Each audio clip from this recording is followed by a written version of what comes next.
a effectivement présenté un résultat à 117 millions d'euros en normes internationales, qui est le double de celui de l'année 2020. Mais les facteurs qui expliquent cette hausse exceptionnelle du résultat, c'est d'abord le fait que nous avons perçu en 2021 le dividende de notre filiale Crédit Agricole SA, alors que la BCE nous avait interdit de le percevoir en 2020. Premier élément important. Deuxième élément très favorable, l'économie va mieux et plus résiliente, et donc pour nous, moins de défaillances d'entreprise veut dire un coût du risque divisé par 2. Et quand une banque divise son coût du risque par 2, effectivement, son résultat augmente fortement. Et troisième élément, un dynamisme commercial très fort de la part des équipes d'Alpes-de-Provence.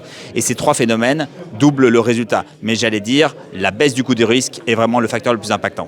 Nous consacrons depuis déjà plusieurs années 1% de notre résultat, c'est-à-dire environ 1 million d'euros, dans un fonds de dotation dont le but est de financer des porteurs de projets, des jeunes porteurs de projets, sous forme essentiellement de prêts d'honneur. Donc un prêt d'honneur, c'est un prêt à 0%, dont le remboursement s'effectuera si le porteur du projet peut le rembourser, et c'est bien sûr sans garantie.